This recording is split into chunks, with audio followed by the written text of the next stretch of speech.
He said, I'm glad you got permission from the diocese. And the stodgy little priest said, oh, he said, I don't have permission yet. That's what he thought the photographer was from the diocese. Oh. And he was going to end up right up to So here. you wanted no evidence that Oh, he... Well, I was a child of Mary, and I wanted to be married inside the altar. That's what I was told that we could be, but he was Episcopalian and I was Catholic. So I didn't How think- long ago was this? 65. 55 years, 56 this year. September 4th, 1965. September 4th, 1965. That's when you got married. Yeah. For those that can't do math, how many years is that? This is our 56th year, right? Yeah, in September. 56 years in September. This is be 57 in September. Right? Yeah, 56. 65. You're the mathematician. You can't count. So the first was 66. 56. Yeah, okay. Look, that's right. It'll be 56 in September. I think.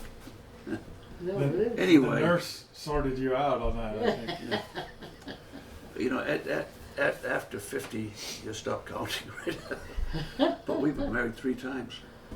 Really? You've been married 3 times? We've been married 3 times. Both of us married 3 Was times. September Same 4th, person. 65 the first one? Yeah. Yeah, and September 4th, 1990. And that was, we did, we're making the tour. We did the first one in 65 in the Catholic Church. We got remarried at the 25th anniversary in the Episcopal Church and here in the Anglican Church. So on our 75th, we're still wondering who's going And to the marry us 50th. Not 75th. We're not there yet. No, I'm saying 50. we did our 50th in Anglican Church. Anglican Church, so when we get to number 75, We're going to make it that long. we have to look around for someone else.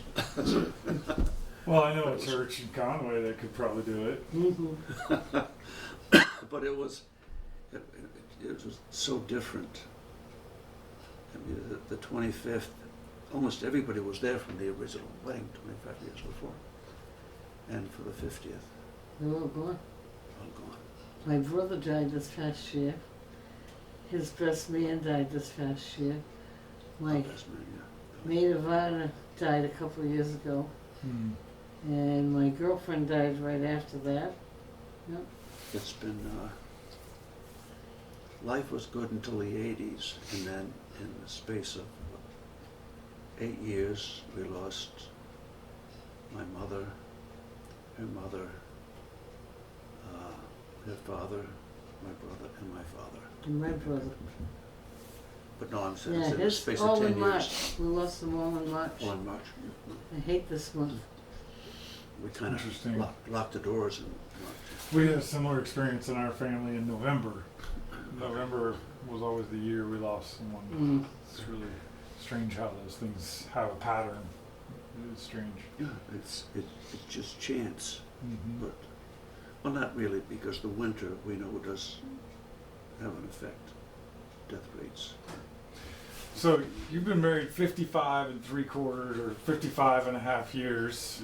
What do you think the secret of marriage is? What's the special sauce? Patience. Patience. You have to think of the other person before yourself. And if you do that, I think it works. Mm-hmm. That's good I answer. think the kids today want to marry someone who's exactly like them, and there is no such person. But that's my feeling. Well, they used to tell us back then when we got married, they say, "No, you're one." Well, You never one. You think very No, you- differently. You're two. But, you know, I've heard that question, what's the secret of a lengthy marriage? And I don't think it's a secret. I think it's obvious. Two people madly in love, right, as we are when we meet the right one, right? It's character is so important. Intellect and a reasonably good upbringing. Character, intellect, and a reasonably good upbringing. So what is a reasonably good upbringing? What does that look like? She can tell you, but I can't, because we kind of succeeded in spite of. Because if I told you the story of my early years, you'd have a hard time believing that I survived. It was not a good upbringing.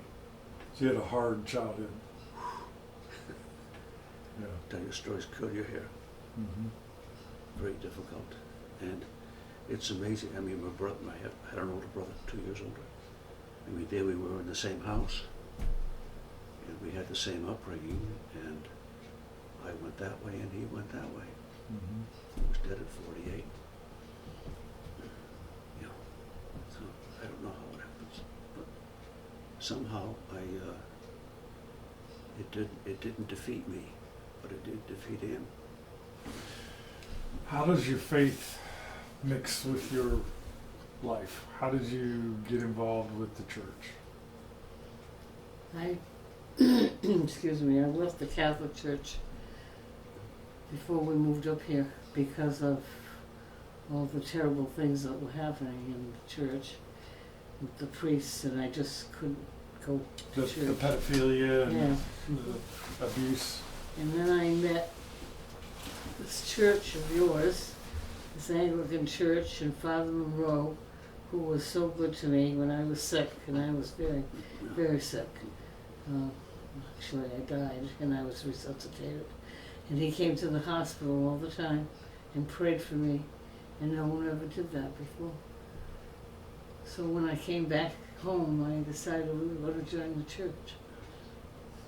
Interesting. That was a haul to long drive for him. So where were you in the hospital? Lewiston, the main medical center, Mm-hmm. on the intensive care unit for a month. And then in rehab for, 10 days, and then they sent me home. I couldn't walk. I was walking with a walker. I was so weak and filled with fluid. They had to take me back in. But I'm okay now. Good. But she went to, we got up one morning, she sat in the recliner, and she said, if you don't get help from me, she said, I'm not going to be alive by the end of this day. So got on the phone, got the ambulance, and took her to our doctor in Norway. And he took one look at her, and he picked up the phone. He said, get the ambulance here from this hospital. Get her to the Main program." med, yeah, And she arrived there at 5 o'clock in the afternoon, and they started treating her with a huge amount of diuretics. And in nine and a half hours, they took 26 and a half pounds of fluid out of that little person. So she was not being properly treated. I was in full-blown congestive failure. I couldn't breathe. Because I shouldn't say this, but it's true. Because the doctor on the rehab unit wouldn't order something else. They were giving me 10 milligrams of Lasix PO by mouth, which was doing nothing. But I had been getting IV diuretics, and they were working when I was on the floor. And then he wouldn't order anything stronger, so I just kept building up with fluid and then they sent me home like that. And within a few days, I just couldn't breathe anymore. How long ago was that? July 5 years in July. 7th. Okay. We sat down for lunch in Lewiston in a booth, and she looked at me, and the nursing instincts kicked in. She looked at me and she said, I'm very dizzy, I'm going out, get me on the floor, and her heart stopped. Yeah. So, and this is one of those, yes, there is a God story. I screamed. The checkout desk was right there, and I screamed, get an ambulance, and I pulled her out of the booth, put her on the floor. And sitting right behind me, his head about that far from mine, this young man got out of his booth and he said, I'm trained in CPR. Do I have your permission to treat? And within a minute and a half, he had her back. So, Perfect timing. God knew to have the right person there. Yeah, I guess so, because he panicked. I knew. well, you don't panic. You don't panic. You just do what you have to do. Yeah. Like you said, get an ambulance, get her on the floor, get some help. But I'll say one thing for those people in Lewiston, by the time she was coming to 2-3 minutes, I looked out the window and there was a hospital administrative car, 2 ambulances, A police car. car, and a fire engine in that parking lot. Just like that. Wow. Wow. And I chased that ambulance to the hospital and couldn't keep up. Boy, you were good. Yeah. Whew. So they got you to the hospital, you recovered, it was a long process. Yeah, they had to put a pacemaker in because my atrial fib was so bad. They couldn't control it with medicine. They tried everything. So you two had a couple of children together, right? Yeah, Yes. yeah. Yeah. Yeah. I have a And- daughter and a son. Yeah. What advice would you give parents today? I thought about that Keep question. them away from the computer Keep them away from the computer, okay? as much as possible. They don't know how to interact socially with people. Mm. They don't have friends except to text and to look at them on a TV screen. That's not a friend. Okay. The answer to that question, I think it would take a couple of years to write the book. Yes. There's so much. A lot of advice. Well, look at the era that we grew up. We didn't have cell phones and computers. We got a TV when I was in my teens A record player. and a record player. Yeah, we had a record player. So you, just to be clear, how old are you? I'm going to be 77 next month. 77, Will be 82 in September. 82 in September. Okay. So your advice is keep them away from the computer screen. That's what you would tell parents today. Keep Well, them, they needed to do research for school. I understand that. but in general, limit Not the for time pleasure, they have. yeah, not for pleasure. Yeah. It shouldn't be used Force them to do other things, Yeah, yeah. develop other parts of their... anything, sports, music, theater, anything they find interesting and they want to do, I think it's wonderful. But I think that computer's a problem. Okay. And you said there's so much advice you'd have to write a lengthy book. What can you Well- succinctly state one or two of those ideas?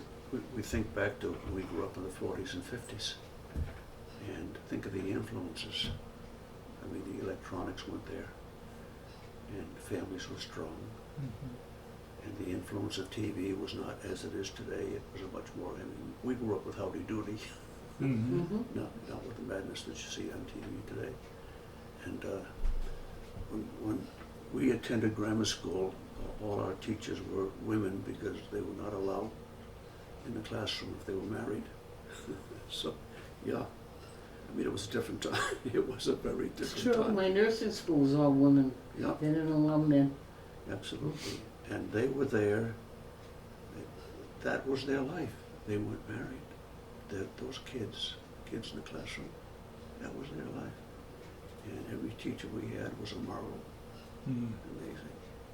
And today I think that's changed too, the quality of education, plus all of those influences.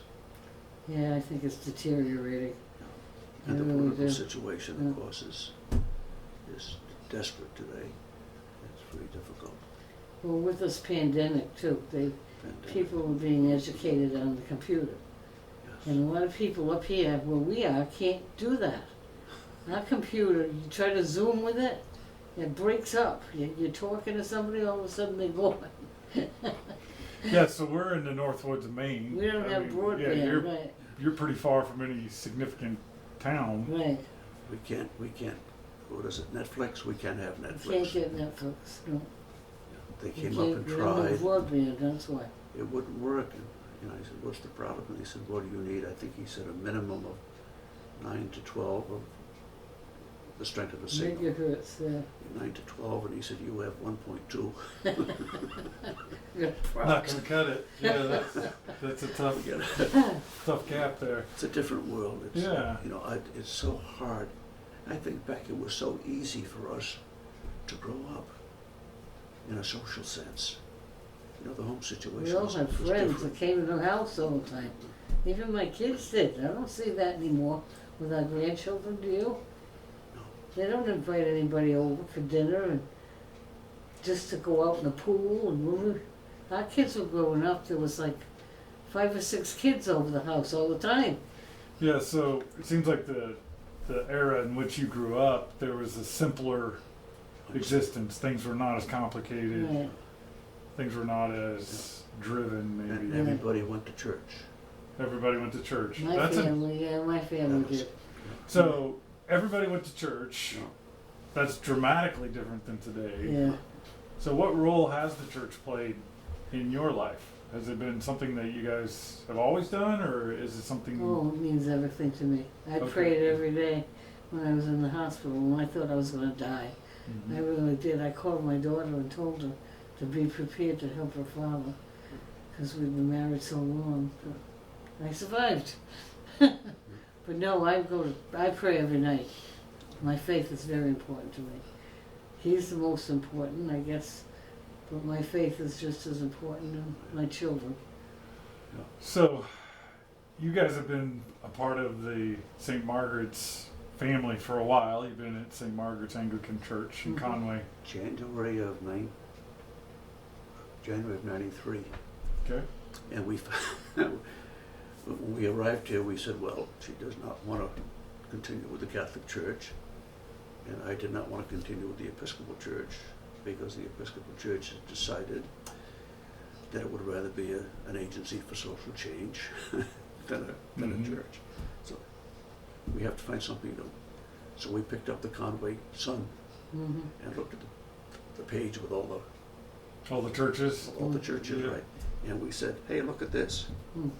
St. Margaret of Scotland, Anglican Church. Let's give it a try. First It's visit, just we like said, the this Catholic is it. Mass. The Mass is the same. That's why I like it. Yeah, It's the same as the Catholic Mass, only in English instead of Latin like it used to be. And I feel very comfortable with the priests. The only thing I didn't feel comfortable with, which I found very strange, is that after service, everybody went downstairs and had coffee and food and talked about everything. And I'm thinking, I'm not talking to these people. I don't know these people. So I said, no, I don't want to do that. So you just tell them I have a heart problem and I'm not going downstairs. So at first we didn't. we did. And then Rebecca Harrington came up to me one day and she said, I'd like you to come downstairs. I think you'll find us very welcoming. And I said, okay. But I was very leery and we went down and I said, gee, these people aren't bad. I'm enjoying this conversation and this food. So then I started making food and bringing it myself. So We Yeah. didn't do that in the Episcopal Church. no, either. not churches at all. Shook hands and you left. So But what we used to get, I used to tease Carol about it. Of course, we brought the kids up Catholic, so the 4 of us would be in the Catholic Church quite often. And one day, I said, watch what happens when the Mass ends. It was like the last Kansas land rush for the parking lot. And these Trying to people get had out just of there, sat oh, I through a know. religious service, and they're practically killing each other trying to get out of the parking lot. First, we thought, well, this is different. And here it's just the opposite. yeah. Oh, The other thing I found very different, this church service is much longer. Oh, Like yeah. twice as long as mine was at the Catholic Church. So if you see me running out to the bathroom, that's why. Because of the meds I take. Yeah. So It takes getting used to. sure. That's interesting. As I'm listening to you, I'm thinking there's probably been some life lessons that you picked up in your 70 to 82 years. Yeah. Many. Do you have one or two that stands out? One or two of what that stands out? Life lessons. Life lessons. So, for some people it's easy to pick a favorite line from a book or a movie or something, an idea or a concept, principle that you've picked up Yeah. over the years that you I find had- yourself relating to. Guess I had to learn to accept whatever has happened is God's will, because I've always been very active, and this has taken all that away from me. Okay. So I can't function in the way I did in the past. Now I have a housekeeper, which I never had in my life, and all I can do is cook and do laundry and make the bed and feed the cat. To me, that's not much of anything, but I guess it's what I can do, and that's Right. it. I had to learn to accept that, so Okay. it's been difficult. Add on to that a pandemic, and Yeah, and then Yeah. I've been then you've been isolated from in the everybody. household Yeah. for a year, yeah. I Yeah. haven't seen my grandchildren in 15 months. Yeah. That's a long time. We're Yes. going for Easter. You're going Yeah. for I've Easter. already made reservations, yep. That's awesome.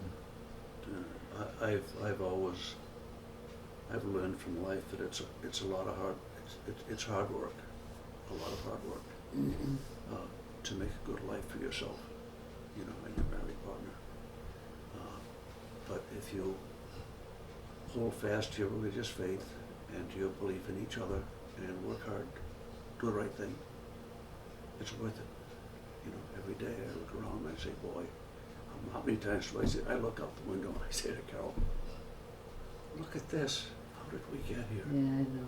Isn't this wonderful? Well, he grew up in poverty. I didn't, but I didn't have much, you know, but he didn't have anything. Yeah. And he had a very difficult childhood, and I didn't. So Always it's in very poverty. different. But he worked and went to school ever since we got married. For I don't know how many years, he got 3 degrees.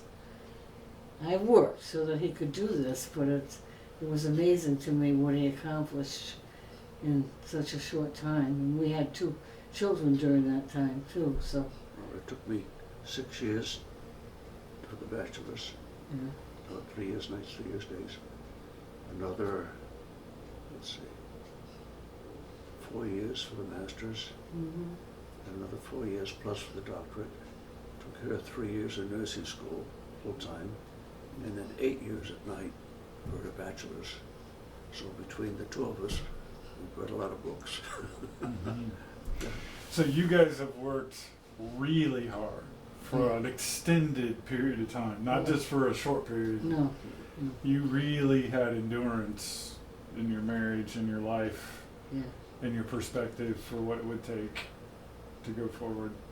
Do you think that's something that our generation currently understands very well? No. And that's partly our fault because we give them so much. And I know that. I did it to my own children.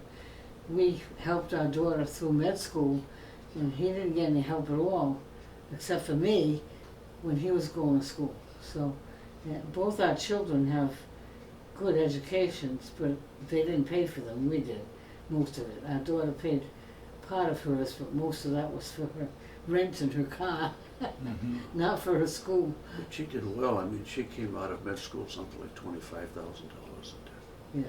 Yeah. Mhm. That's nothing. But she was an excellent student. Oh, My daughter worked just as hard as we did. In school, she was amazing. She got all A's all through school. In one course, when she was in med school, she came home crying. She was flunking pharmacology. I said, no, you're not going to flunk pharmacology. What happened? Well, how many in the class flunked the test? 3/4 of them. I said, that teacher can't flunk 3/4 of the class. You're all A students. How can he do that? He's going to have to give you another test. real good. So she went back and he did. He gave him another test. But she was all flustered. She went through it. I walked in. I did night teaching too, in the evening plus the day. I'd get home about 10 o'clock. And I walked in, there's Carol at the dining room table. And the tears are coming down, right? Taking a statistics course. I hated that. And she hated it. And the book's open and the papers are there and the pencil and the calculator and the tears are coming down. What's wrong? She said, I've been working on this problem for however The whole long. time you were going. I cannot get this. So I said, well, let me see your textbook. So where's the equation? She said, that one right there. And I said, equation's wrong in the book. Interesting. And she said, I was furious. she was, she would have, if that publisher had been there, she'd have killed him. Oh boy, what I got. Well, but that's pretty cool though to find out that you weren't able to solve it because it was an unsolvable. It was an error, yeah, but Yeah. I didn't have that in my mind. I couldn't possibly be their error, it's gotta be mine. Yeah. So there's, you know, it's interesting that we got on this subject. We're talking about the present generation and the way they live their lives. Have you ever heard of chegging? Hmm. C-H-E-G-G. No, it's a combination of parts, two words, chicken and egg. And it's the brainchild of an American who saw all these people sitting in front of their computers, taking their courses. And he said, I'll bet some of these people need help, especially the technical people with their work. It's very hard when you're not in the classroom with a professor, when you're working on quantitative material. So we put together this business, and he's made a lot of money. And anybody, everybody can just dial up a phone number, and they'll end up talking to someone in India, and I'm going to send you a problem. There's the problem. And the fellow in India says, there's your solution. Someone did a survey among college students and found that 64% are cheating using the computer. See, we didn't have to deal with that. Hmm.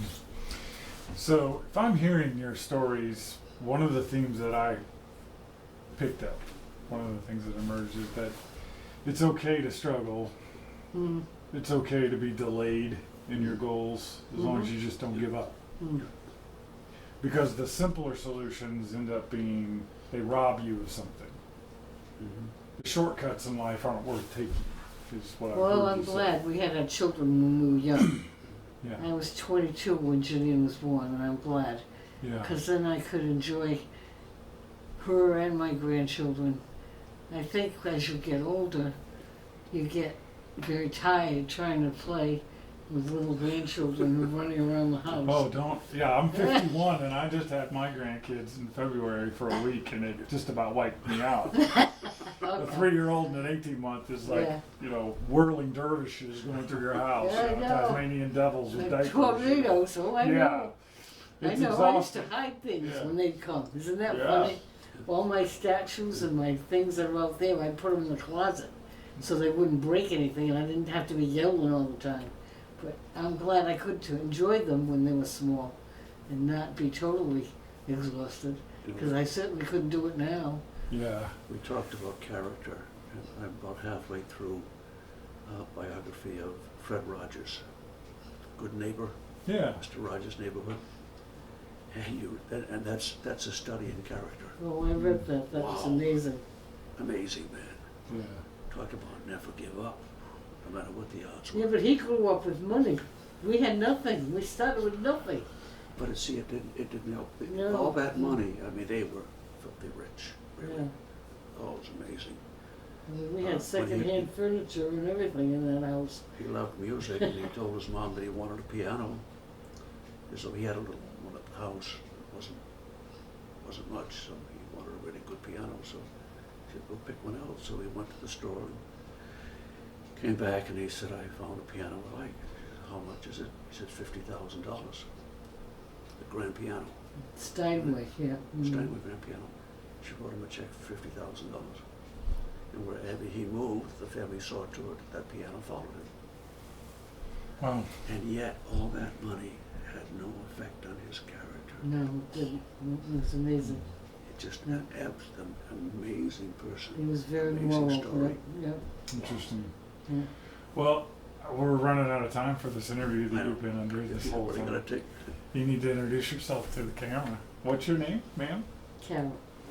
Tell the camera. Hello. Carol. I'm Carol Legault, and I'm a nurse, retired, and I'm very happy. I'm going to get to see my children pretty soon. Good. And your name, sir? I am Richard Legault, and I'm married to Carol, the best gal. I ever met. Oh. Yeah, Thank you. best, the best. Yeah. Yeah. And I'm Father Brad Matthias. Thanks for joining us today. God bless you.